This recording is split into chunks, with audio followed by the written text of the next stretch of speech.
ദൈവത്തിൻ്റെ അതിപരിശുദ്ധ നാമം മഹത്വപ്പെടുമാറാകട്ടെ. നമ്മളിന്ന് വായിക്കുന്നത് വിശുദ്ധ ലൂക്കോസിൻ്റെ സുവിശേഷം 3-ാം അധ്യായം 10-11 വാക്യങ്ങൾ. എന്നാൽ ഞങ്ങൾ എന്തു ചെയ്യണമെന്ന് പുരുഷാരം അവനോട് ചോദിച്ചു. അതിനവൻ, 2 വസ്ത്രമുള്ളവൻ ഇല്ലാത്തവന് കൊടുക്കട്ടെ, ഭക്ഷണസാധനങ്ങൾ ഉള്ളവനും അങ്ങനെ തന്നെ ചെയ്യട്ടെ എന്ന് ഉത്തരം പറഞ്ഞു. പരിശുദ്ധ തൃത്വ ദൈവത്തിന് സ്തുതി. അന്ന് ആ പുരുഷാരം യോഹന്നാൻ സ്നാപകനോട് ചോദിച്ച പോലെ നമുക്കും ചോദിക്കാമല്ലേ, നമ്മൾ എന്ത് ചെയ്യണമെന്ന്. ഒരുപക്ഷെ നമ്മുടെ കാതുകളിലും ഒരുപാട് ഉത്തരങ്ങൾ ഓരോ ദിവസവും അവൻ തരുന്നുണ്ടാകാം.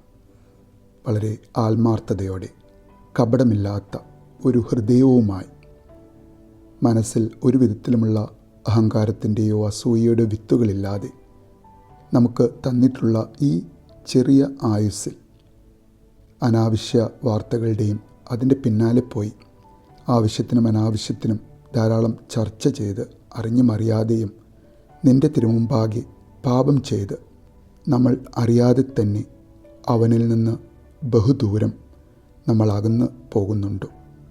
അവന് നമ്മളോട് എന്താണ് പറയുവാനുള്ളത് എന്ന് കേൾക്കാത്ത അത്ര ദൂരം ആകാതെ അവൻ്റെ മൊഴികൾ നമ്മുടെ കാതുകളിൽ കേൾക്കുവാൻ, ഒരു ചെറിയ ദൂരത്തിലെങ്കിലും നിന്നെ അനുഗമിക്കുവാൻ ദൈവമേ, ഞങ്ങളെ ഓരോരുത്തരെയും നീ ഇടയാക്കണമേ എന്ന് നമുക്ക് ആഗ്രഹിക്കാം.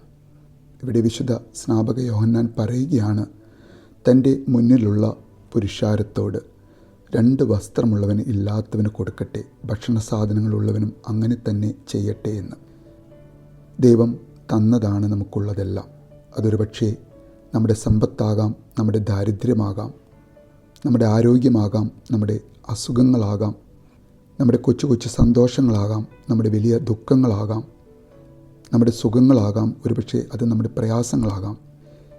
നീ എന്നെ ആക്കി വെച്ചിട്ടുള്ള അതേ സ്ഥാനത്ത് നിന്നുകൊണ്ട്, അത് ഒരുപക്ഷെ നീ എന്നെ കൊണ്ടുപോകുന്ന എൻ്റെ സഹനങ്ങളുടെ ഈ സമയങ്ങളിലാണെങ്കിൽ പോലും ദൈവമേ, ആ വിധവയുടെ ചില്ലിക്കാശ് പോലെ എൻ്റെ കൈകൾ നീ കാണിച്ചു തരുന്ന ഒരാൾക്കെങ്കിലും സന്തോഷം പകരുവാൻ എന്നെക്കൊണ്ട് നീ പ്രവർത്തിപ്പിക്കണമേ എന്ന് നമുക്ക് ആഗ്രഹിക്കാം.